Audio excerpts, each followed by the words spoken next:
Folks, we've turned the 300 leaf here, as you know. Episode 300 was Sophie and McGarvin. That was great. 301 was Andrew Callahan, who's a phenomenal football conversation. But sometimes you got to go back to the OGs because the OGs are your true friends, and your true friends are what matter. And that's why Pat Lane's on here today for 302, episode 302 of YWC Football Talk. Sir, training camp started. How are we doing? Doing great. We're doing great. It's I'm happy to be on. Always a pleasure to talk to you, Griff. And look, man, it's things are going well. It was a great day today with Javon Baker making some really nice plays and Jalen Oh, Polk yeah. looking good, and some of the quarterbacks making some nice plays. But then, of course, you get the news about Christian Barmore today, which just is tough. Obviously, from a football perspective, it sucks. But from a Um, personal perspective, from a personal perspective, it's even worse. And you just hope that he's okay. And that's you've in the not so recent past, he's the third Patriots player to be diagnosed with blood clots. You had Antonio Garcia, who I don't think ever played in the NFL, um, when he was, I think, a third or fourth round pick as a tackle. Of course, David Andrews a few years ago, who missed a whole year, and now 2019, I Christian think. Barmore. I think it was Say that 2019, again. David Andrew. I think I it was think it was. I think it 2019 was. with Andrew. Yeah, I think so. I think you're right. And he missed the whole year. He was out. He was out all year. Yeah. So, or did he come? Did he No, come he's out for back the season. halfway? He was out for the year. That's what I thought. Yeah. So, Yeah. obviously, you just signed Barmore to a massive extension. You want him around long term. He's a huge part of this defense, clearly, right? Yeah. Um, but obviously, his health is the most important thing, and so you hope that he can rebound from it. And if it takes all year, it takes all year. Obviously, it's not ideal, but if that's the way it is, that's the way it is. You just want him to be healthy and everything to be all right. Exactly. It's like back in the COVID season when a lot of guys were like stepping away from football, and like at that time too, like when Dante Hightower did it, it was Yeah. crushing and it just sucked. But at the same time too, you're not going to knock a guy for doing it and taking care of what's important off Right. the field. Off the field. I was about to say the field of football. I don't know why. It's been a long week, been a long day.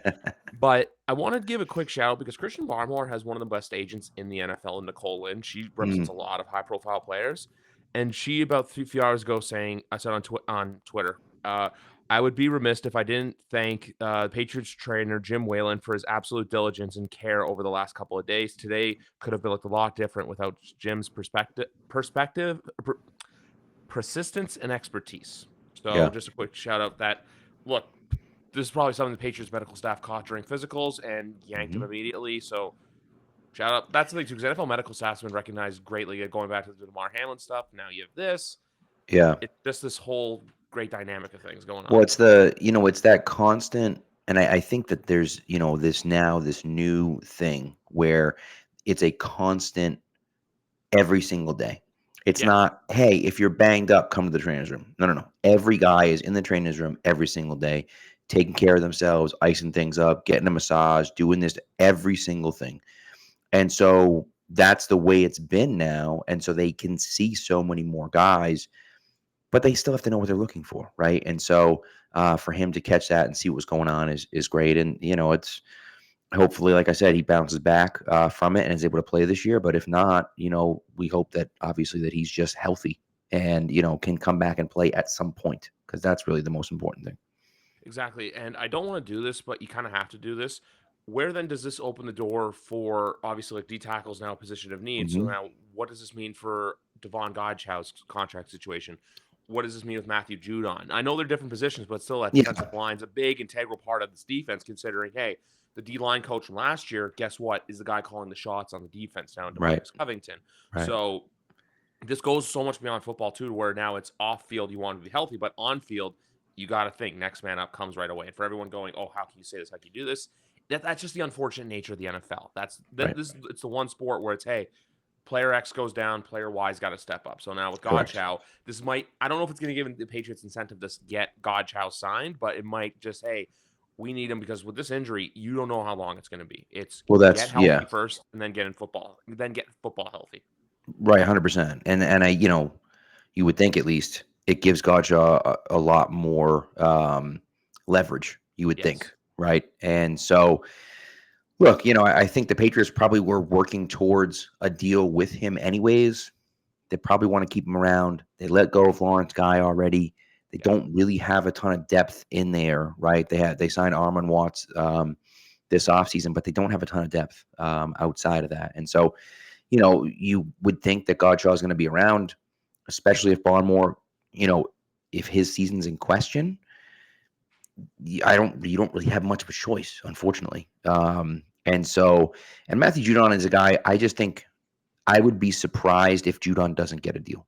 He's done it the right way. He's at practice every day.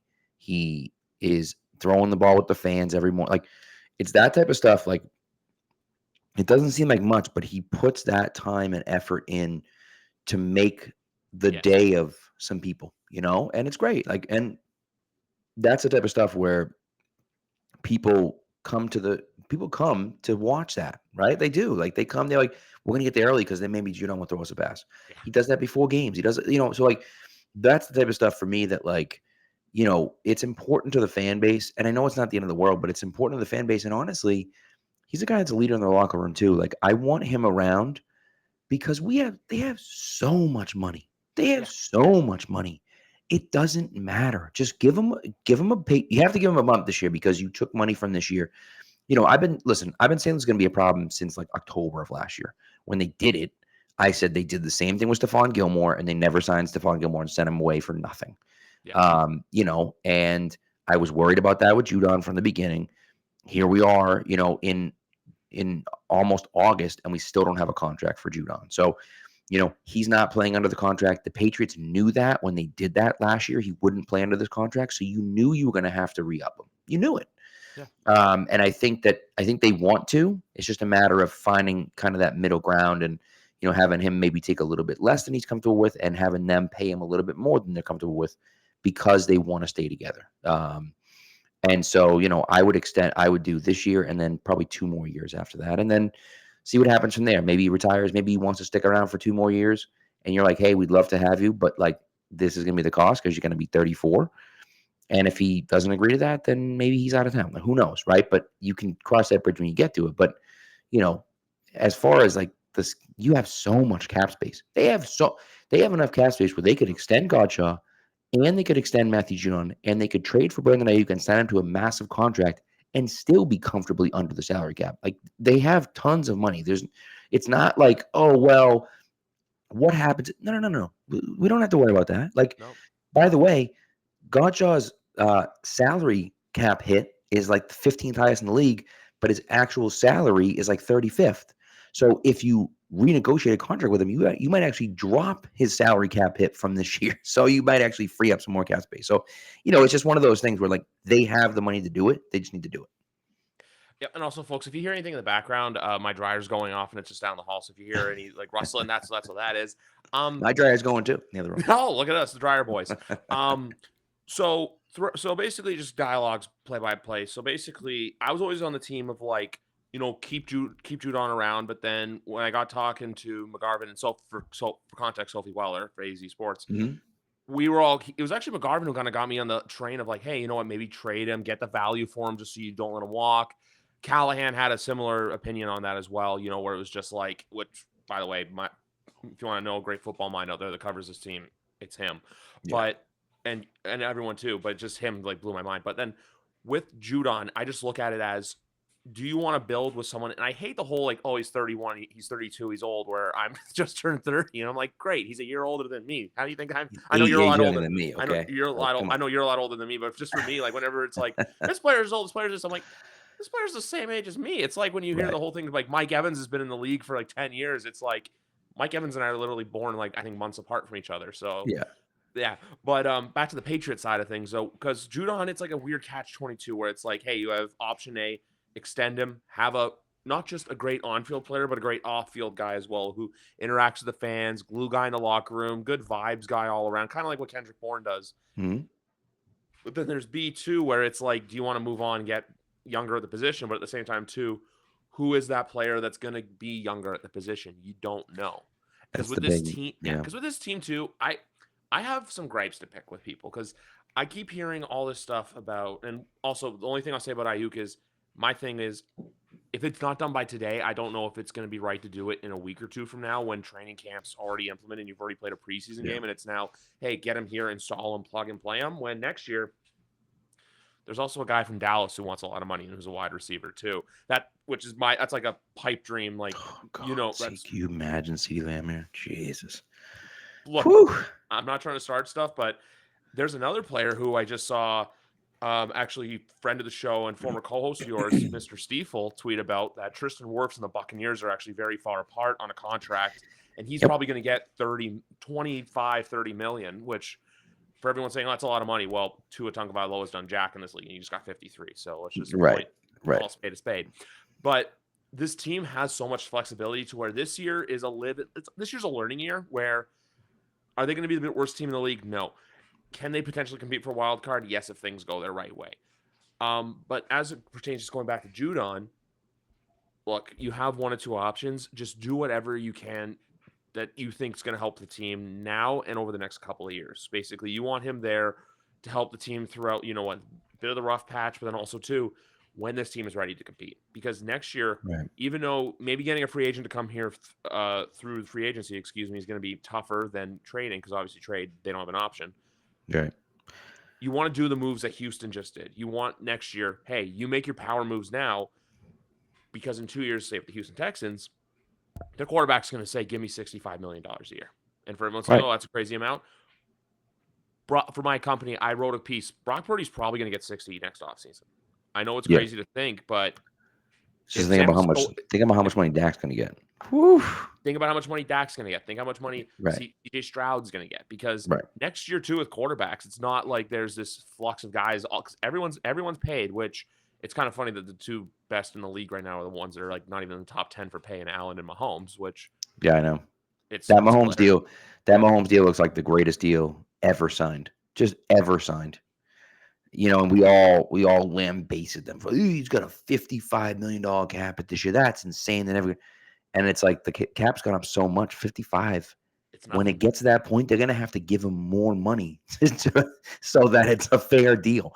It's insane to think about how good of a deal that was back when they signed it. And look, here's the big question for me with Matthew Judon is really simple. Where can you get the most value? Is he more valuable on your team, or is he more valuable with a piece you can get for him?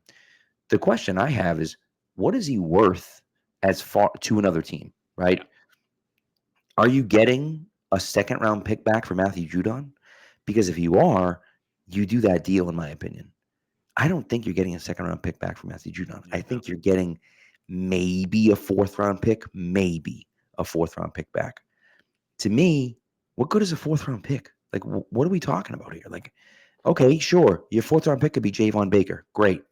Your fourth round pick could also be like, I don't know, name any of the 14,000 bums the Patriots have drafted in the fourth round. Like, it doesn't matter. Like, you just look at it and think, okay, Pierre Strong might actually be in the third round. But you get the idea here that, like, it doesn't matter, right? We don't care about a fourth round pick when we can look at a guy like Matthew Judon and we can say, you know what? He's a good player on the field. Now, he's not going to be a great player. He's not an all-pro level player anymore. He's not that guy, and that's okay. But he's a good player. He's good against the run, and he's good against the pass. He's a leader in the locker room, right? And he's a fan favorite as well. He keeps people coming back. And you have some of that. And I don't, it's nothing really, but like, even with Donovan Mitchell, when he was going crazy the first few games, right? And Donovan Mitchell tweeted out like, man, old red sleeves over there is killing it, right? And it was like, just the fact that he has those red sleeves and like people, it's noticeable, it's recognizable, And it's the something, celebration. you know what I mean? And so for me, I look at it and just think like, okay, if you're telling me that some teams offering you Baltimore, let's say, because there have been rumors about Baltimore. I don't think it's going to happen. But say Baltimore calls you and says, "Hey, we're going to send you a second round pick. You give us Matthew Judon." I'll take that deal. Sure, can you give me a second round pick? I'll do it. But if you're calling me saying, "Yeah, we'll give you like a fourth, maybe a fifth," we'll give you a fourth and you give us, a sixth. And it's like, no, what are you nuts? I'm not doing that. And so it's like it all comes down to what can you get for him, right? I saw something that was like, Matthew Judon is one of the ones that Judon liked. Matthew Judon and a second round pick for Brandon Ayuk. I'm like, dude. I mean, if John Lynch ever took that deal, he would be shot publicly. Yeah. Like, you can't possibly take that. That's insane. And so, it's not his value isn't as high on the trade market. He's more valuable to the Patriots than he would be whatever piece they got, than whatever piece they get back. And so that's why I think you renegotiate and you try to figure out. I think what they've probably been doing is calling around, sniffing around on the teams. Hey, do you want Matthew Judon? What do you think you'd give him for us, right? Yeah. And and it seems like they haven't gotten a lot back, and so hopefully they're going to make a deal. And I'll tell you this like behind the scenes Giants thing is so cool because you see, and we always knew these inner workings happened, and GM talking to GM, and hey, I'm going to go over there and talk to these guys, but we never had it on camera like that. Like Yeah. when they were at the combine. And he's like, I'm going to walk over to the Patriots and just chat with them. And he's like, hey, Elliot. He's like, what are you thinking at 3? He's like, well, I don't know. And they kind of haggle and like what. But it's that stuff happens all the time. And so Elliot Wolf's been on the phone like, hey, what do you think about Matthew Judon? Like, we don't know if he's going to be available, but he might be if we can't. Well, I don't know. Like, let me, I mean, they're not going to give him a straight up offer, but I would imagine they haven't gotten anything great, in return. Now, somebody went down today. DN went down today, and I can't think of who the heck it was. Was it the Cowboys? Yeah. Yeah, it was the Cowboys. Who was it? I saw Pelissero tweet about it. Who was it? Hold on. It was a DN. Hold on. Went down today. Let's see. Yeah, Sam Williams. That's it. Yes, Sam Williams is feared to have torn his ACL, and also Matt Stafford has a adjusted contract. That's not really news. Yeah, but maybe the Cowboys look at it and they say, okay, Sam Williams was supposed to be, a pass rusher for us. We need that guy. We don't have that guy. Call up New England, give him a second round pick for Matthew Judon. Let's do it. Right. I could see a situation like that where a team gets desperate and says we want to do something. And then in that case, you say, hey, Matthew, thank you for everything we've done. We love you, but it's time to go. You know what I mean? And so that's something I could see happening. But beyond that, I don't know, you're moving him just to move him because you don't want to pay him. Yeah. That's stupid. That's like you have unlimited cap space. He's been a great guy. He's great in the locker room. Kraft's always talking to him. He's, like all that stuff. So that's stupid to me. But, you're not doing the John Henry and just getting rid of guys for the sake of getting rid of guys. And obviously, I'm not a Red Sox fan, but I know all the crap through Twitter. I know all. Believe me, once you guys all basically Pat season ends, it's just all about the Red Sox and the other teams. Obviously, it's better with the two teams play at the Garden, but the team plays at Fenway Park. I know there's a lot of drama going on there. Yeah. But yeah, no, you're not just dumping Matthew Judon for nothing. It's got to be a good offer. And with the Ayuk one, the only trade that I would like to see is the one that, look, it was presented here on the show, and he said it on his own podcast, but Andrew Callahan said, Brandon Ayuk and the first-round pick swap for both. San Francisco gets probably a top 12 pick in the draft, and the Patriots, you know what, they get to the 20s. But then the Patriots... 30s. You can late 20s, yeah. Like 25 to 32, that range probably. Right. But yeah. if you get that pick and you're the Patriots, and because look, I know every year in the draft process, it's right now, there's no quarterbacks next year because next year Carson Beck's probably going to be the first pick in the draft. But when you have that 25 to 32 slot, you see a lot of teams that are traded the picks away, or you know what? You get the teams like Carolina who do stupid things and say, hey, we want to get back in the draft. So you can always trade that pick back and do the Belichick thing, and get more capital for day 2. So you know what? It's really, no matter what happens with Judon, no matter what happens with Ayuk, they're really in this whole, they can be in a win-win scenario. I can't see them being in a scenario where they truly let themselves lose just because of the whole, we're going to draft and develop people. And also, too, just everything that's happened this offseason. Look, every single deal they signed has been incredible. There's no deal where you look at it and you go, that's a bad deal. Because guess what the other thing, too, is each deal has a break glass in case of emergency. It has a fire door exit. Every single deal they have, they can get out of, and it's not going to kill them financially. And then next year, they set themselves up to where, hey, like I said, there's a guy from Dallas who wants money. There's a guy in the Bengals who's going to want to get paid and probably not going to re-sign in Cincinnati because Cincinnati's going to have to back up the Brinks truck for their other receiver. Right. And you know what? Brandon Ayuk will be available. So you know what? It's not that options aren't endless. There will be guys available. Oh, and two, random guys will just come available, no matter what, because going to the Dallas situation, though, it's just so mind-numbingly stupid because it's like, hey, you have to pay your quarterback, but you also have to pay your wide receiver one. Oh, and guess what? Your star defensive player is going to want 30 plus million a year. Nick Bosa is going to look at what Max Crosby got. Nick Bosa, Micah Parsons is going to look at what Bosa got, what Crosby got, what Garrett Water getting paid, and go, I want more than that. Because Right. in NFL, it's all one-upsmanship. Look, if Jordan Love and Tua got what they got for one good season and Tua for never winning a playoff game, I don't blame guys for getting their bread, but at the same time, too, teams have to learn just because the guy wants it doesn't mean you have to give it to them. But with the Patriots, Right. next year they can. I think next year they'll be more in the battle war, but also you want to see Drake May truly perform and have players go, "Hey, we want to go play with him." Because if Drake May is who we think he is, summer of 2027, knock, knock, Okay. knock on the door, Oh, RKK. well, listen, that's best case scenario. Yeah, If I we gotta pay, want if we that. gotta pay him $65 million a year, great, because that means he's shown himself to be an elite quarterback. And the Tua situation is an interesting one because they don't really have a choice, right? They They've got a just lot of guys don't paid. really have a choice. Tua is fine. He's Yeah, not amazing, but he does well enough with the weapons that they have. They obviously like him, right? The receivers obviously like him. They like playing with him. And so you say, look, what are we going to do? We got yeah. two unbelievable receivers. We have really fast running backs all over the place, right? And we're looking at this saying, all right, well, this is the offense that we have, but we need a competent quarterback. Having a competent quarterback is not easy. If you have one on your roster, you don't want to get rid of one. And the problem is this: they're not going to be bad enough to get back and get a really good player. They're just not going to be. Now, Nope. maybe they could have looked at it and said, okay, Dak might be available, but realistically, Dak's not going to be available. At the very least, he'll pull Kirk Cousins, and he'll sign a 1-year franchise tag deal, Yep. and then he'll sign another 1-year franchise tag deal, and then he'll say, go F yourself, I'm going to sign for $70 million a year somewhere else, and he will, and then he'll go off, and who knows how he plays at that point, but it doesn't matter. Right. He'll And bleed them so, dry. you can't hold out for him. He will Dak will literally bleed the Cowboys dry if he lets it get to that. He Yeah. will bleed them dry for money. As he Between should, by the way, as you yeah, should. as he should.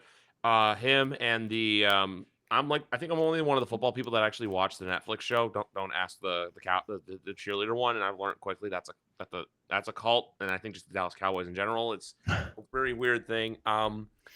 But the one team I want to commend, though, for getting this pay thing right is the Detroit Lions. I know people can say what they want about Jared Goff, but look, they recognize we have three versatile pieces on this team that need to get paid. Amon-Ra St. Brown, boom, here's $76 million guaranteed. Penei Sewell, we're going to pay you like one of the top tackles in football because we know you are and you're a leader in the locker room. Jared Goff, you've earned your stripes. Look, what happened in the NFC Championship game happened, but the fact that Detroit has the confidence in their pieces too just shows you, hey, dysfunctional teams can turn things around. I know Detroit for years was a laughing stock in the league. Now it's Carolina, which will they turn it around? I don't know. But at the same time, too, ownership's learning, hey, let the football guys football and get out of the way. And also, your point earlier Mm-hmm. about the Hard Knocks, I haven't been able to watch any of the Giants ones. I want to go back and watch it. But I really wish they had seen some cameras inside of a St. Elmo steakhouse. I don't think any of the conversations would have been safe to air, even on HBO. But, you got the guys some steaks, some whiskeys or bourbons in them, and Guys some want to other keep their beverages. jobs, man. You can't be posting that stuff. Because we all know what happens at the combine. It's not a secret. We know Right, that all these right. conversations go down. Well, and I think that's part of the interesting thing about it, right? Is Yeah. that we all know now what they're being very careful about, I'm sure. And I haven't really watched much of it. I've just seen the clips and stuff. Yeah. But I'm sure they're having conversations with players before free agency starts, but they're not showing that. Nope. So there are some things that are happening that the NFL is like, well, we don't have to show anyone. We don't show everything, Yeah. But there's a lot of that really fun stuff where, and I'm not that it's the same as fantasy at all because it isn't, but Nope. it's like when you have a fantasy deal and you're trying to make a deal and you're like, all right, how do I get this out of this guy? All right, well, Griff's got the guy I Yes. want. Yeah. How do I do that? All right. Well, listen, Griff, here's the deal, right?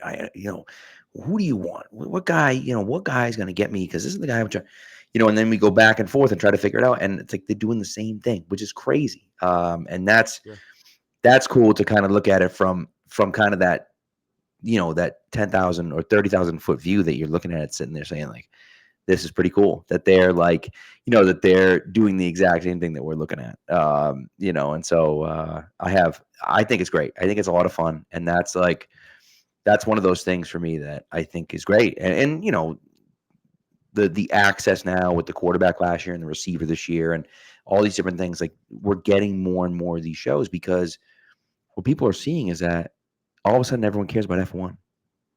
Who the hell? Why does anyone care about it? Oh, Drive to Success, Drive to Survive. Is it Drive to Survive? Right. So like now I'm not watching it, but people are all of a sudden watching F1 because they're obsessed with the show. My cousin, right? My cousin flew overseas to go to like an F1 race in like Paris or something because her and her roommate were watching Drive to Survive, and they're like, "This is the coolest thing ever!" And they literally flew over for an F1 race, and I'm like, "That's how you get people involved." So the casual average viewer that doesn't really care that much, you need to give them more access. The more they can see, the more personalities that they get to know and they get to like. That's what sells your game. And that's, I mean, they're on TV everywhere, obviously, but you got to hit it from everywhere. You got to get them all over the place, and that's exactly what they do. It's like the one thing with watching receiver. My wife pointed out she loved is the fact she's like, I didn't know this player spoke German or had all this crazy stuff. How you learn like, hey, that they're not just football players on the field. Even though I do think Amon Ra is like a robot programmed by his father and just everything like that. But he is, he's just so like straight, narrow, and focused. But that's the thing. You got to learn to grow the game. Now, obviously, look, I know I had this talk with someone the other day where I was actually last night. Where people are saying like, oh, are they really going to play in London? Like, or not play in London, like get a team over there. And I'm like, no, it's not. I just don't think that's ever going to be logistically feasible, financially. It's not going to work. Because imagine, hey, you get cut from, let's say, Tennessee Titans, and then Jacksonville, London, they claim you. You got to hop on a 5-6 hour flight and then go change your life around. It's a different currency. Yeah, but the fact too, and even I know the Brazil game that's coming up is under a lot of scrutiny, considering apparently they're told don't wear green because of gang affiliation and stuff down in Brazil. Which is weird, dude. Which is weird. Which, look, if the NFL didn't do the research, it is what it is. But at the same time too, the fact that they're willing to go to a country like Brazil, I would love to see them come back to Canada, play some games. But obviously, the Bills and Toronto thing did flop. But I think if you got two random teams up here, like say if you did the Patriots and the Bears in a preseason game in Toronto, that thing would sell out no problem. Mexico City too. I know I think they are going to go back there, but the stadium's under a huge renovation for the World Cup. So I think post World Cup they'll probably go back to Mexico. But they want to go to Spain. They want to like Germany. Like look at Germany. Look at like Germany. Yeah. They said 1 million people were in a queue to buy 60,000 tickets. Right. And that's man. I feel bad for I just want to say something quickly. I feel bad for Germany because last year they got that awful Patriots Colts game, and now they're getting blessed with Panthers versus Giants. So, but this is the thing about that, right? Yeah. You don't have to give them a team. Like you don't have to give London a team. If you keep giving them 3 or 4 games a year, that's enough. You don't need a team over there, right? Like. And so they keep playing this international stuff. They can continue to do that. And that's all they need out of it because they're cultivating fans over there. You can watch from wherever. Of course, the time difference is a little strange, but like, listen, I can't tell you how many people on our live chat are chatting in from, England and they're across the pond. And it's like, one of the guys drives the overnight truck. And so he's driving in his truck overnight and he's got the show on listening to us, and so it's like, but they're Patriots fans that happen to live in England, and so that's the stuff where you continue to cultivate those guys and you don't need a team over there. They're going to pick their own team if they want, right? And then it doesn't matter. You don't have to go through all that rigmarole because you're right. Imagine you're the LA Chargers. Okay, you got a game this week in London. What? I got to fly to Boston and I take a 6-hour flight to Boston, then take a 6-hour flight to London. And then I got to do the same thing. And wait, you want me to play the next week? That's crazy. Like, it's just, you can't, it's not feasible. Logistically, it just doesn't work. No, it doesn't work. The other thing too, that I know a lot of people are complaining about that doesn't work as well is, and I've said this forever, but the second the NFL went from 16 to 17, we all know it's a gateway to get to 18. Oh yeah. And there's a league that's become close to my heart in the CFL up here in Canada. They play 18 games, no problem. But you know the other factor in that as well is each team gets 3 bye weeks a year. Okay. So my thing with that is just do 18 games, 20-week season, 2 bye weeks. Because look, if you do, You have to get a second bye week. You got you it. have to. You just for the sake. I know the NFL, like they say, we care about player safety, but in reality, look, it's a dark cloud of just Yeah. nothingness that they don't Yeah. care about. You have to do it, and plus, guess what?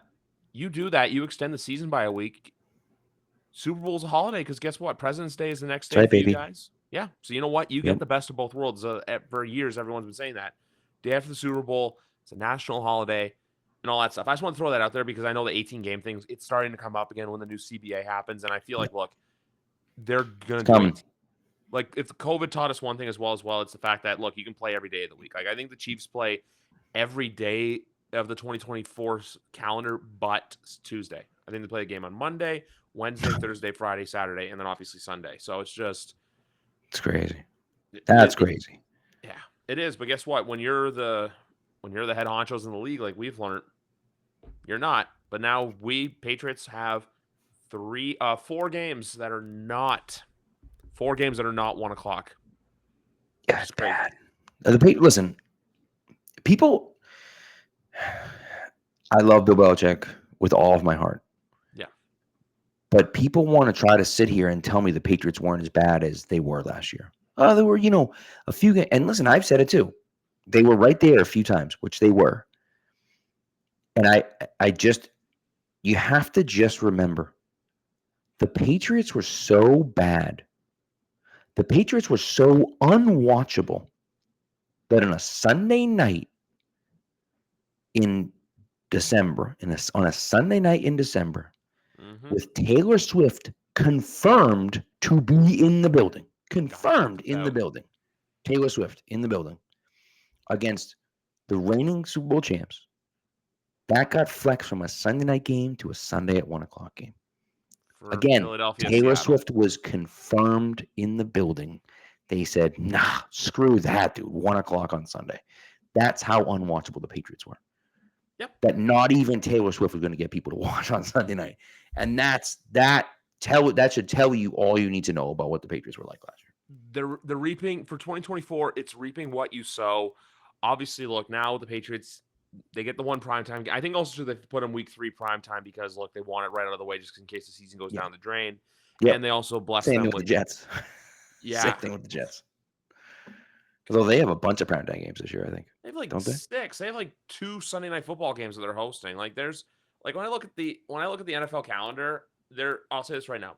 There is one game in week 2 that stands out to me because I think it's A, going to be a good game, but B, we're going to learn what both these teams are like. That's Houston and Chicago Sunday night football week 2, just to keep your eye out on. Mm-hmm. But I have a take with the Patriots already for this year. I don't know how hot it'll be to you, but some people have liked it. I think they win week 1. Yeah?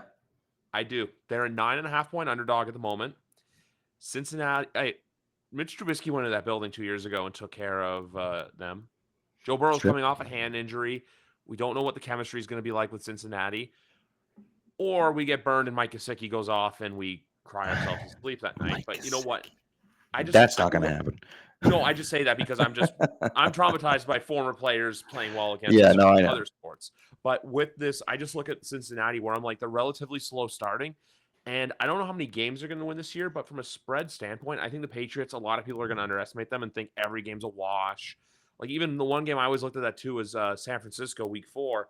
But hey, that defense comes to play. I don't know if they'll win, but they can definitely keep it closer than a lot of people anticipate. That's the thing, man. You want to give me what did you say, 9.5-point underdogs against Cincinnati? Yep. Please. I'll take the 9.5 points. Sure.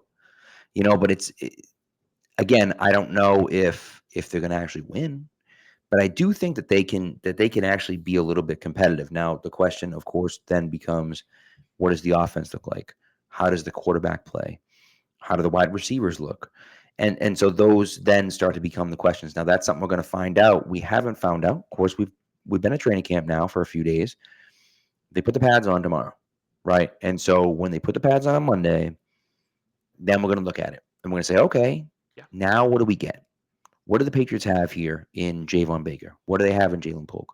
How does Pop Douglas look this year? Right? What is Drake? How is Drake May seeing the offense? How's Jacoby Brissett seeing the offense? And so those are questions that we don't know the answer to yet. And I don't think we even will, even with the pads on, but you get a better idea of it. I've been really intrigued. The last 2 days, they've had Caden Wallace at left tackle. They started off with the core for it at left tackle, and not even Wallace at right tackle, and now they've moved Wallace. And again, I don't know if it's permanently or not, but just the last 2 days, he's been there. Seemed notable, I thought, that he was working at left tackle with the quarter four working at right tackle.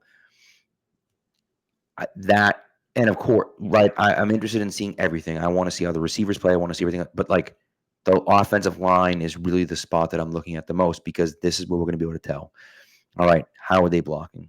How are they dealing with stunts? How are they talking to each other? Or is Walsh is getting smoked off the line by Josh Uche and Anthony Jennings? So that becomes then it's like those are the things you got to watch, right?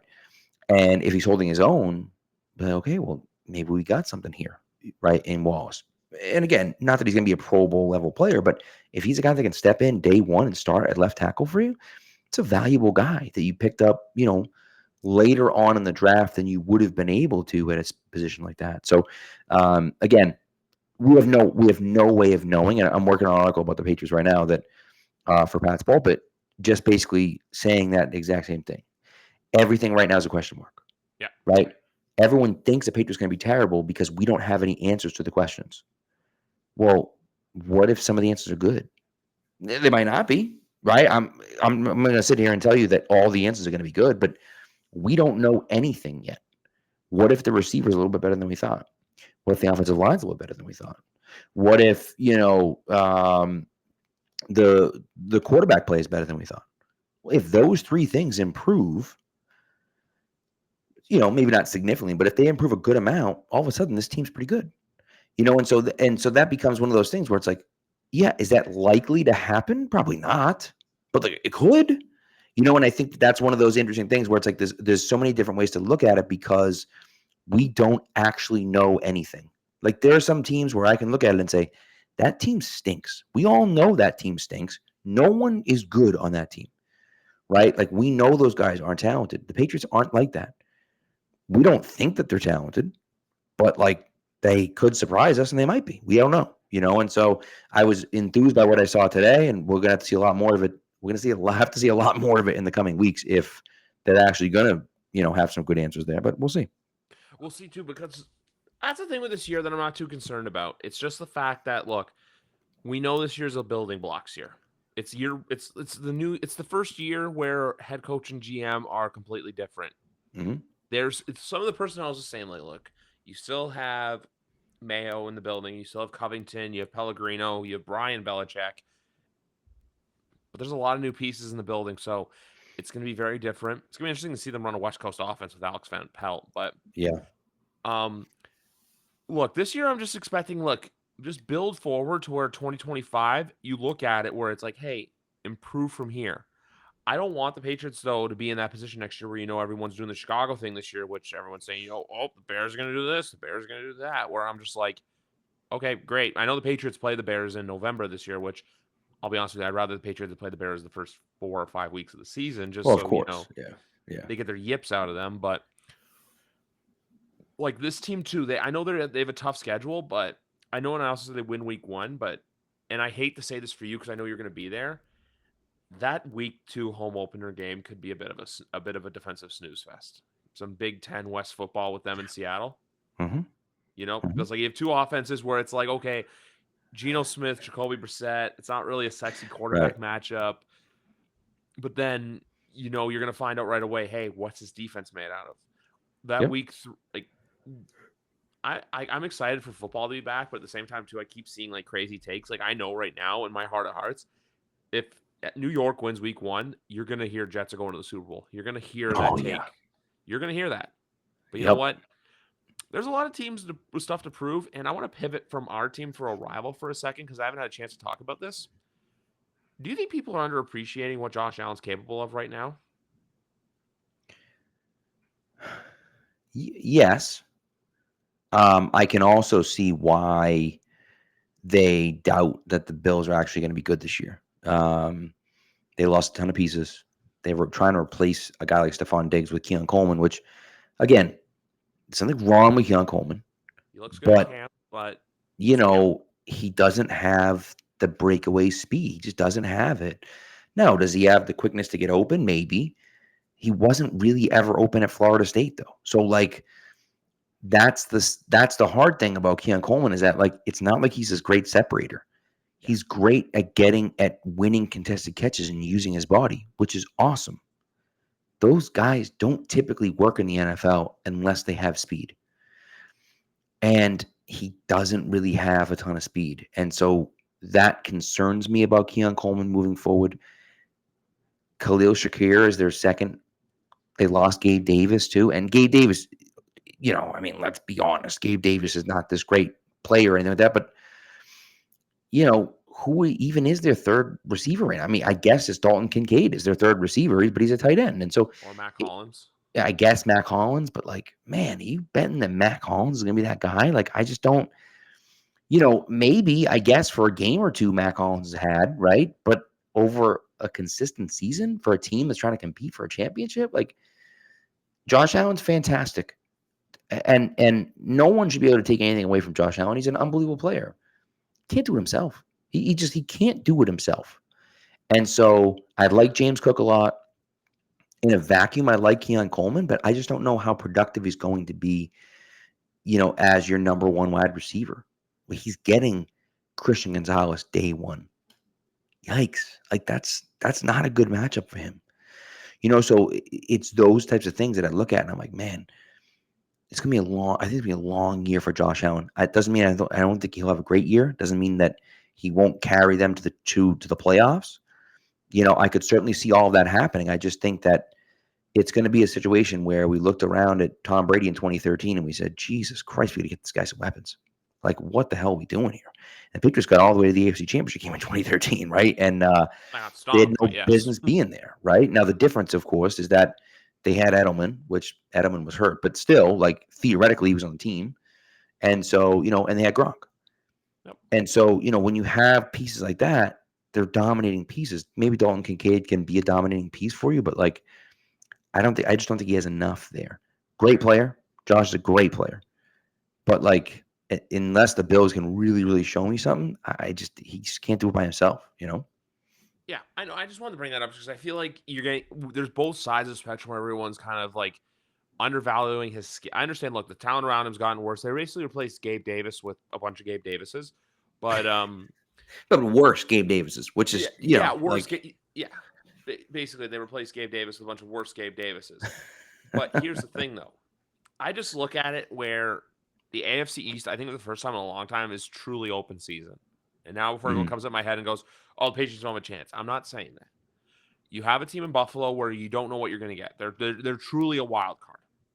Miami, they're basically like what Oklahoma was under Lincoln Riley, where you get them into offensive shootouts, they're going to beat you. You get into a track meet with them, they're going to burn you. But you get them into a defensive dogfight, and that's probably where you're going to hurt them. Like what Kansas City did to them in the playoff game this year, where it's just defense is all over them. What Buffalo did to them in that Week 18 Sunday Night Football game. Mm-hmm. And then the Jets, honestly, look, I have a lot of faith for Breece Hall, especially too, like as I think he's a top 3 fantasy football pick. I will come out and say that. Yep. But with the Jets, you don't know. That's the thing. Like the Jets are just this team where you expect them to fail. You expect them to land on their feet and do something stupid. And then you have the Patriots where it's like, hey, they're there. We know what the Patriots are. Dennis Green. We know we are who they thought they were. We know what they are. We think we know. Because if I were to ask you just with the Patriots, like, so my whole thing with record, because I've seen some people say 0-17, which I'm saying no. I think it's just too hard to predict. It's too hard to predict that as well, to say a team's not going to win a single game. Yeah. My thing is, and there's the USA Today of 3-14 for worst record in the league. They're going to be picking first overall, which if they are, you trade that pick for a golden goose ransom. I don't care what it is. You trade that pick and you do what the Chicago Bears did. Theoretically, if there's a quarterback out there that people want bad enough. There's Carson Beck from Georgia, the kid that I mentioned earlier. He's the one Quinn right Ewers. now. Yeah, Quinn Ewers as well. There's a couple of guys that I think are going to be, because that's the thing too with Shador. yeah. Anything with Shador? Mm, I'm not. I'm not. I mean, listen, I think he's the diva we all thought Caleb Williams was going to be. Honestly, I think he's what everyone was worried about Caleb. I know everyone mocked Caleb for like the crying after Washington, all this stuff like that, and the fingernail painting, but Caleb's just put his head down and gone to business in Chicago. Mhm. If Shador and Dion are going to try to do this power play to get Shador to go to the right situation, you don't do that in the NFL. Like you don't. No one in the NFL gets the Bronny James treatment. I'm sorry, that ain't happening. Eli Manning did that. Yeah, And John Elway. So, I mean, I'm not saying. I mean, anymore. 20. That was those are 20 two and 40 years ago.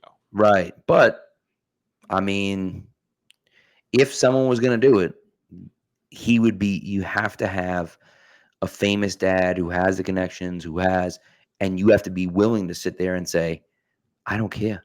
Fair It point. doesn't matter to me. My reputation, go ahead. Like I'm good with that. And so, they're a duo I could see doing that. Again, I think it's unlikely, but if anybody could pull it off or would try to pull it off, I would think it would be Dion and Shador. And so, I mean, who knows? But that's what I think at least. So that's back to which is my point though, where if the Patriots aren't the number one pick overall, there's a quarterback that's highly coveted. You trade. Oh, you traded You trade so for the much. Golden Goose ransom because there's two players that I know you have your draft crush every year. You usually announce it in January. I have two. Yeah, February. Yeah. I have two. They're both from Michigan. Okay. Defensive edge Mason Graham. Okay. Tight end Colson Loveland. Those are two Love people I would love to have in the Patriots because the Patriots are going to be in the position to pick Loveland where they are. So yeah. Just here to say. Okay. All right. We'll keep an eye on those names, man. It's funny. You talking about the AFC East, right? And I just think I just can't pick the Jets. I can't pick the Jets to do anything. Like, I just can't, right? I mean, they're the Jets, for Christ's sake. But what's interesting about Miami is that no team in the league needs the number one seed more than Miami. The regular season matters so much to Miami because if they can get you in Miami in January and it's warm out and it's hot and humid and sticky and they can play the game that they want to play, they can beat you. Yep. If they have to go into Kansas City and it's 15 degrees and howling winds, they're going to get their doors blown off just like they did this year. And it's going to happen over and over and over and over again. It's just going to continue to happen. And so they have to get that number one seed and they have to be able to play at home, or they have to get the number two seed and have the one seed somehow lose their game and then end up, they need, the point is they need home field advantage, right? They have to have home field advantage throughout the playoffs in order to get it, or they have to somehow end up playing against a team like Indianapolis or, even Tennessee gets a little chilly, but like, a team in a dome, basically, right? Or LA, if LA can somehow, LA's not getting there, but like, let's be honest. But a team like that where it's warm weather, or a dome, that's the only chance they have. If you ask them to go outside in the cold, they're going to get killed. And so that's going to be my take until they prove otherwise. That's going to be my take with Miami. So Miami with me too this is a huge year for them because Mike McDaniel is one of my hot seat coaches going into the season, and I know what everyone's saying, like, oh, he's done so good, he's done this. They got to win a playoff game. Right. They got to win in the playoffs. It's like team right over there underneath the Patriot logo. Them. Oh, God. It's the same thing. No, it's the same thing. The same logic. It's really bad. Them, Miami, Dallas, same thing. You can do whatever you want in the fall. When it comes time to play real men football, you got to buck up and win a playoff game. Dallas, right. I think Dallas, obviously, look, they're going to stumble and drumble and dumble on their own feet. But Miami, last time Miami won a playoff game, I was 7 years old. I'm 30, married with a house now. So last time they played that, out Griffin was a long way away from thinking of anything happening. Now this Griffin knows Miami's got to win in the playoffs. Right. New York is the same thing where if they don't do it, well, at the end of the day, too, Robert Saleh holds his own keys to his own future. And then Buffalo is just... But Buffalo's kind of cruising. Buffalo's cruising where it's... I think they'll end up winning the division. I don't know if you saw this or not, but the whole thing with Miami and Buffalo, they play in the first Thursday night football game of the year. Obviously, for Prime, for Amazon. Second week. The second week of the season. Okay. And Dolphins fans were pissed. They were like, "Oh, you're giving Buffalo a fair advantage because they're playing on Thursday night as opposed to playing a Sunday afternoon in Miami." Like they think that the league's out to get the Dolphins and everything like that. So Where dumb. I'm just like, it's stupid. Yeah. Miami's got to show me because like, look, they've paid everyone. There's no excuses now with the Dolphins. That's why I say the whole Yep. thing where I make the comparison to team right there. Not team doesn't know how to manage, and team actually has won something but is in a rebuild. That's my Paul. As my book goes tumbling behind me. So that's just that with that. But moving forward, because one question I also wanted to ask you today is because with the 2024 season, we all have teams outside of our own that we have expectations for. Yep. But for you, is there a team out there that you're kind of low on, and there's a team that you know what?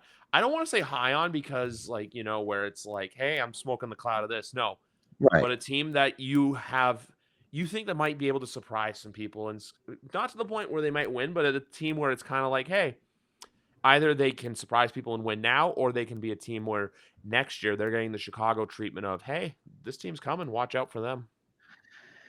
That's a good question. By the way, a few Jets things that popped in my head as you were talking. Some of my favorite Jets stats of all time is the fact that the Jets have the 5th most AFC East championships, and there are only 4 teams in the AFC East. And that the Indianapolis Colts have won the AFC East more recently than the New York Jets. Yeah. So those are my 2 favorites right there. Just absolutely insane. Just completely insane. Anyways, as far as what you're saying over here, look, it's kind of hard to pick a team that I don't necessarily like as much as some other people do. Or a team you don't, or a team you think that like, look, No, you wouldn't be surprised to see yeah. crash and burn. I just think I'm curious to see. I'm really curious to see what the Browns look like with Deshaun Watson. AVP's gone now. AVP wasn't calling the plays, but he was designing the offense. And so, what does it look like? I know it's not technically year 2 with Deshaun Watson, but it really is year 2 with Deshaun Watson, right? It's not. It's like year 5. It's not actually year 5. It's only like year 3, but you get the idea, right? The first year he didn't really play much. He was suspended. What does it look like with Deshaun Watson over there now? Can they actually put some things together? They have some talent. Amari Cooper, is he going to be there? Is he not going to be there? Like, I don't know what's going to happen there. So I'm curious to see what happens with them. I think the Eagles sneaky could take a step back this year, and that could be a place Bill Belichick's coaching next year. Just keep an eye on it. Just keep an eye on it. If Nick Sirianni gets fired, it's Bill Belichick. So not that necessarily would happen, but we'll see. And then the whole NFC South is interesting because you have the Falcons who go out and sign Kirk Cousins and then draft Michael Penix in the top 10. You're like, what? Real life fantasy football with them. They just need a flex player next year. Completely insane. Maybe. Yeah, you're right. Maybe it was a super flex league. The Panthers were god awful last year. Are they going to be any better this year? Probably not. But if Bryce Young can take a few steps forward, they might be okay. I don't know. Like 4 or 5 wins, I think, for them. And so that's interesting. Will Bryce look better, right? And Dave Canales, I think, is a pretty good coach, and so we'll kind of see how that goes there. And then New Orleans is just the strangest. New Orleans is the strangest place because I just feel like they haven't added. Now they added Talifuaga this year, and they added Kendry Miller. Oh yeah, they needed it badly. So that's good. But as far as weapons are concerned, they didn't really do anything, which it doesn't make any sense to me. So that was interesting. We'll see what happens with them, but I don't know. And the Buccaneers, right? Who just kind of running it back this year. They're like, we're going to run it back one more year, see what happens, and throw Baker out there with Mike Evans and Godwin and everyone else, and then just see, right? And I think that's a terrible approach, but I guess we'll see, won't we? So, but the whole NFC South is topsy turvy for me. I have absolutely no idea what's going on. the Falcons should easily win that division. But then you're like, well, why didn't you like give a piece to Kirk Cousins? Like, what are you doing? You drafted his backup, who's going to take over from him in what, 3 years? Like, what the hell are you doing?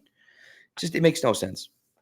So my NFC South arguments are Carolina. I'm not saying they're going to be good, but I think they're going to be that team where it's kind of like, you know how Detroit towards the end of 21 was like starting to win some games, and Yeah, everyone's kind of like, hey, do this. So I could see Detroit, you know, being that not Detroit, Carolina being that team like November, December around Thanksgiving time. They kind of like turn it on to where everyone kind of goes, hey, you know what? Dave Canales has got something cooking. We told our owner to effectively GTFO from football. right. And I'm trying not to swear. I'm trying to be I PG. hear thee. Yeah, Basically, they tell David Tepper to do all that, and they got Xavier Legette. I like Jonathan Brooks out of Texas running in the yeah, backfield. Got him and yeah. Hubbard. Terrace Marshall, they have to, and I know McGarvin's gonna love hearing this. They have to get him out of that situation because just put Terrace Marshall somewhere he can play football. New Orleans to me, like you know, it's like my dad's a Saints fan and everything like that, and my Yeah. sister. But look, he's the first one to say he was super happy when Pete Carmichael was fired. Dennis Allen, I think, is a coach where if they get off to a bad start, I think Dennis Allen could be a week like 4. Like say if they're like 1-3 or 1-4 after week 3 or 4 or 5, I think there's a chance Dennis Allen's an early fire candidate. The Saints are weird because it's Probably like should be. they're not bad enough to be the worst team in the league, but they're not good enough to win a Super Bowl. Now they're hosting a Super Bowl this year, but the Saints I think will hover around 7-10, 8-9, 9-8, somewhere in that range. You know, where they'll lose. They're gonna lose. They'll do this every year. They'll lose a couple dumb games where you're like, you should have won that, no problem, but you kind of did your own stupidity, and then they'll win games where it's like, hey, we're winning, but then the rest of the league looks and goes, uh-oh, it's too late. You're playing in a do or die game week 18 where you need to win, and then you need A, B, C, D, E, F, G, all the way through Q to happen as well to get into the Right. playoffs. I think the Buccaneers take a step back just because genuine regression, but I still think the Bucks will be that 9-8, 8-9 team. Like, That sounds about right. Yeah. and then Falcons. I'm gonna go 10-7 for the Falcons. I think it's like Houston where there's spots where they do look good, but at the same time too, until the Falcons show me they're the same old Falcons that choked away the Super Bowl Mhm. lead. They're the same old Falcons that would do repeated stupidity with Arthur Smith. You know? Right. Yeah. Yeah. No. Show me, Yeah. or I'm not going to believe that you can do anything. Show me something I Atlanta totally Falcons. agree with you. Totally agree with you. One team for me that I don't want to say down on, but and also with your Cleveland point. Last year, Kevin Stefanski's seat was the hottest in the NFL. Hmm. Now he's not going anywhere. Cleveland has their best coach in Bill Belichick. Yep. They have good coaching. They have a good general manager in Andrew Berry. To where now, if Deshaun doesn't play, they may have to eat the dead cap next year It's because wild. It's it's wild wild to to think think about. about. But Yeah. now it's up to him to be good. It's no Think longer about that hey, trade. Think about how bad that trade was. Oh God. they just got to their last year first round picks. They have their own first round pick next year as Man, well.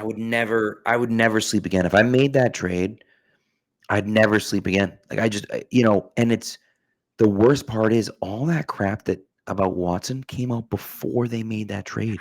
They knew all of that's wild to me. It's wild to me they did that. But It's wild when ownership gets involved. oh, yeah. That whole division is its own, but for my team, like a team I'm interested to see because I don't know what's going to happen is Pittsburgh. Mm, Because I feel like Pittsburgh's going to do the same thing again where they're like 2-5 and then they win like 5 games in a row and all of a sudden it's here come the Steelers and yeah. then the playoffs happen and they get their doors blown in by Buffalo again in the freezing cold like they did last year. Who wins the job over there? I'm going to go Justin Fields. I don't know Okay. why. It's just I think for as good as Russell is, I just think that something's going to happen where he does either he pisses off Mike Tomlin Mhm. or Justin Fields just shows like, hey, Justin Fields can do what Justin Fields does. If you want a team where unders are going to hit a lot, go to the Pittsburgh Steelers. They're going to win so many greasy, like, Yeah. Yeah. 10, like not 10-7, that's a bad score, like 16-10, like, like 17-14 style football games, or even like I remember the game Christmas Eve 2 years ago they played against the Raiders where it was like 13-10 as well. They're just going to do that. And for me, one team I'm kind of intrigued to see where it goes is Arizona. I know they're Mm, not the best team in the league, but with Kyler Murray healthy, Marvin Harrison Jr., which week 15, that's the football game I'm looking at for a football matchup. Yeah. Gonzalez against Harrison, Oh yeah. that's football porn. That is Yeah. like football porn right there. But I think Arizona is that team where they can win some games towards the end of the year, where everyone kind of goes, "Hey, Arizona, like they're a team to watch for in 2025." But for overall good, one other team I'm really interested in is Jacksonville because look, they crashed and burned hard at the end of last season. Yeah, they Trevor did. Trevor Lawrence got paid. I'm excited to see what they do. And as well now, Green Bay, because look, you had one season with Jordan Love, and we'll wait to see where it goes. Um, there's one question I actually had for you from a Patriot standpoint. It has nothing to do with the team. There's nothing to do with Okay. anything else. By the Do way, you have before you ask me the question, I just have to shout out the Steelers because they had maybe my favorite draft out of anyone in the league. I absolutely was in love with Troy Fautanu. I like love that man. And they took him at 20th overall. I think he's an absolute monster. He's going to be fantastic for them. They have Broderick Jones on one side and Fautanu on the other side. I think they're going to be yeah, golden there. They drafted Zach Frazier, who I believe is going to play center for them out of West Virginia. They needed that after Pouncey retired. They haven't had a real center since then. They drafted Peyton Wilson, the yes, linebacker, in the third round. They drafted Roman Wilson, the wide receiver from Michigan, and they drafted Mason McCormick. Boys and girls, if you're listening to this, do yourself a favor. Go on YouTube or Twitter or whatever and search for Mason McCormick. I did a little Twitter breakdown of him, just like a quick one, um, because he was so much fun to watch. He's like a bowling ball at guard. He's like short and fat, and he just is mean and just takes people out and absolutely destroys them. Oh my God, he played at South Dakota State, which is where P.S. Strong played, um, and he's just so much fun to watch. And so I wanted Fontenot so bad, and I also wanted McCormick, and I'm like, the friggin' Steelers drafted both guys. I was so mad. But a great, really great draft by them. And, if Broderick Jones pays off and Fautanu pays off, you get you get your tackles, then you got your center, and they just keep doing this stuff that they're doing. And I love what they're doing. And so, of course, it would help if they had an actual quarterback that could play, but their offensive line is going to be set. And if both these quarterbacks suck and they suck this year, you're going to be able to draft a quarterback next year, and you're probably right. They're going to end up in the playoffs or, fringe playoffs. And so they may not get that guy. But, you know, if you're really that bad, then you have an opportunity and you have the offensive line set up in front of them. You have an elite weapon in George Pickens. Maybe Roman Wilson can come on a little bit as a slot guy this year. And Pittsburgh could be cooking with gas in the next year or two. yeah. Like with Pittsburgh, I can see them having a down year to where it's like one down year. But then, do you remember the 2020 down year for the Patriots? This quote will always live in me with Tony Romo in the AFC Championship game, where it's like, oh, New England, they'll be back. Like I could see something where Yeah. towards the end of the season, like they're talking about next year, where it's like, hey, look, you're gonna have Kansas City in the fold, you're gonna have Buffalo, you're gonna have Baltimore, but it's like, oh, hey, Pittsburgh, they had a bit of a down year, they'll be Mm-hmm. back, maybe they'll have some money to work with, they'll have a proper quarterback situation, and then we'll go from there. Um, Yeah. but the last question, it's a two-parter, but it's two different questions. The first one All right. being, is there like a player in fantasy football you're already having a crush on, or a player from the Patriots you think that like, hey, could be worth it for fantasy football? And the other one is it relates to Pittsburgh because last year you went to Pittsburgh, but is your 2024 NFL road trip booked yet? Yeah. My 2024 road trip is booked. Ooh. I am going to Chicago Mm. to see the Patriots in Chicago. Very excited about it. Not only am I going to Chicago, Mm. but I'm going with my dad. And we're like, what the heck can we do Saturday night? We're like, I don't know, going back and forth. Like, well, are there any colleges around Chicago? Like, nah, not really. Like Northwestern's out there. Like, there's nothing. And my dad's like, you know what? College is pretty close to Chicago. Not super close, but probably the closest big city, Notre Dame. So I'm like, let's just see. Just, what the heck? Just out of curiosity, right? The Patriots are playing November 10th at 1 o'clock against Chicago. Yeah. Notre Dame is hosting Florida State at Ooh. 7:30 on November 9th, the night before. So I'm pretty sure we haven't booked anything yet, but I'm pretty sure we're going to be going to Notre Dame on Saturday night, Soldier Field on Sunday, and then I think we're going to try to do a tour at Wrigley on Monday. So hitting up three pretty awesome stadiums in in a matter of a whole weekend. So should be fun. That should be a fun one. Fun Yeah. fact, I've actually been to Soldier Field before. I just did a tour. I did the Okay. opposite. I went to games at Wrigley, but I toured Soldier Field. It Yeah. So there has you its go. it has its quirks. I'll say that it's a nice stadium, but it has its quirks. The Notre Dame thing in there too is good because it made me think of Mm. your trip to Texas Tech in Oh 2021. God, I'll Texas never. A&M. Texas A&M. I can't. Oh, it's God. We would talk. My buddies were giving me crap. I was hanging out with my buddies last night, and they were Yeah, like, "That's just the worst. That's the worst thing that's ever happened. Like, how could you let that happen?" And I'm like, it was terrible. Just yeah. terrible. There's no excuse. It's No, just so bad. no. And then Oh goodness. the only thing I was gonna say for me for the Patriots for games, I'm potentially so this is the thing with me. So my birthday is December 20th, and the 20th, the Leafs play in Buffalo against the Sabres. Okay. The 22nd, the Patriots play in Buffalo against the Bills. Be a good opportunity. I'm considering it, but there's also two pros to cons. The pro would be, hey, it'd be cool to see them, but the cons would be how bad are they going to be at that point? Because if they're again like a 3-12 True. football team, am I Tickets will going be to go cheap watch? though. Maybe, but then also too, it's just the matter of what was I going to say there with that one? Um, do I want to go sit in Buffalo in the freezing cold in the middle in the right before Christmas outdoors? I mean, it's fair. It's a fair question, right? I mean, to me, I'm immune to the cold. Not immune to the cold. I love the cold, right? not immune, but So I'd rather go in I don't September or mind it. October. That's I just don't me. blame you. I Yeah, certainly don't blame you.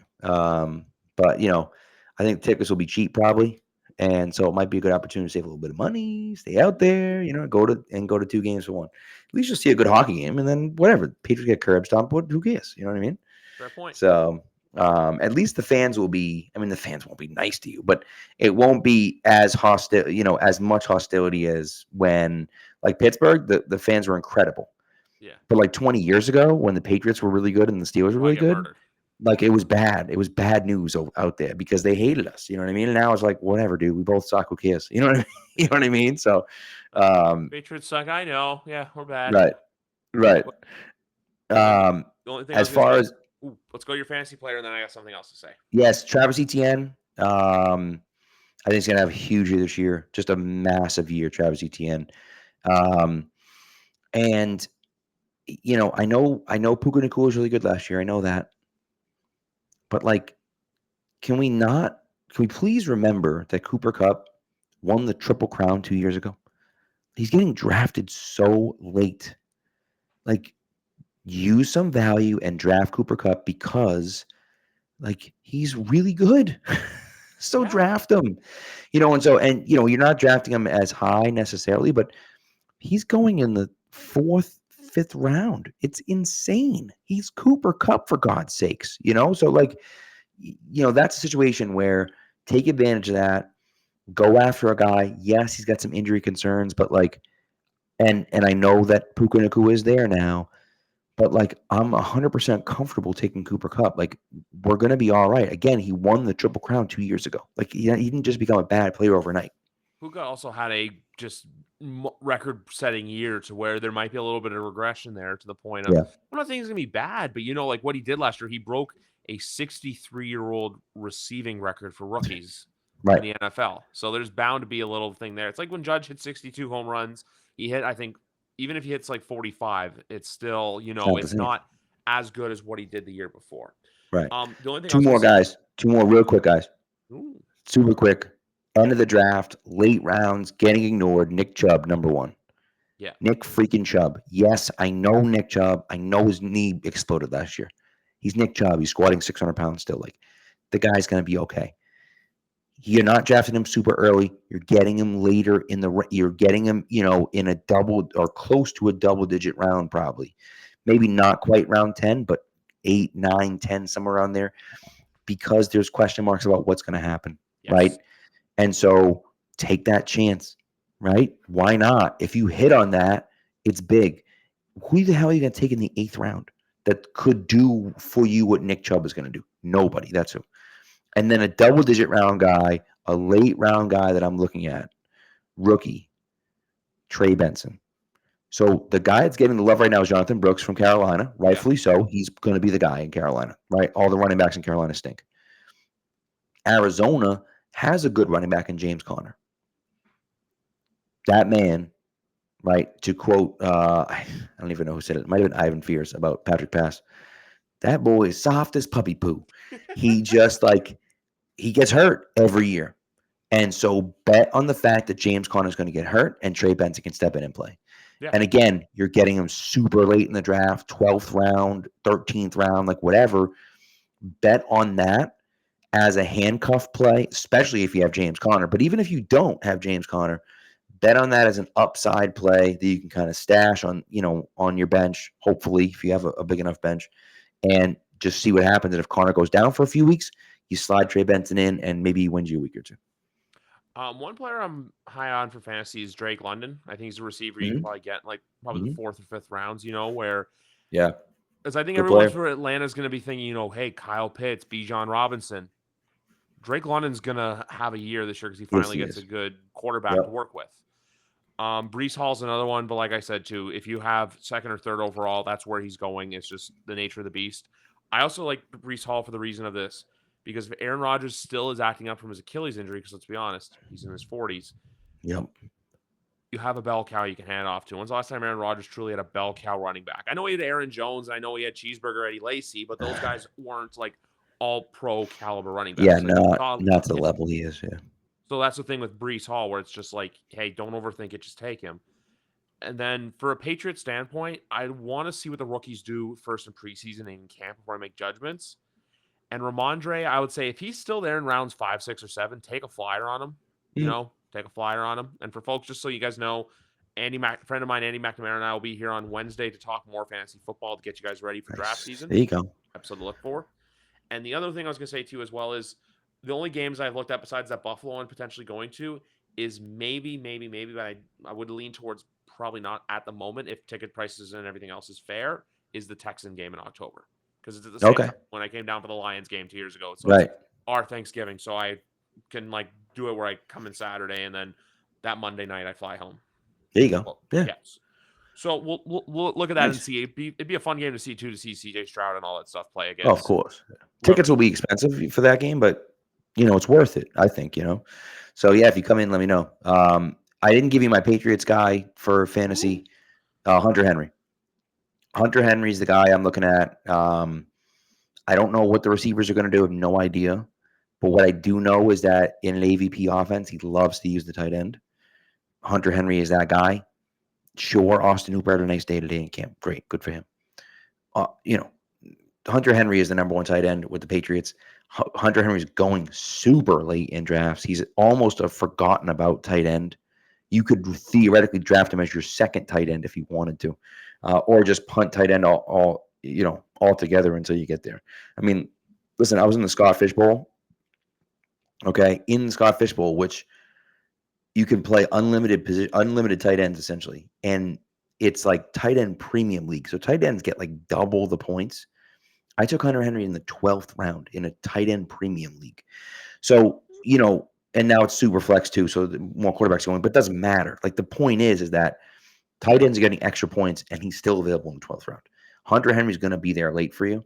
And so take a flyer on him late because he's going to put up numbers. He's not going to be, a top 5 tight end, but I'd be surprised if he's not in the top 15 tight ends by the end of the year. That's the way I feel about Hunter Henry. And again, he might be closer to 14, 15. So I don't want to take him as my tight end 1 necessarily. If I can get a tight end early, I'd like to do that. But like, if you're punting on tight end and you're loading up on wide receivers and running backs, wait around, take Hunter Henry later and see if you can get some value for him.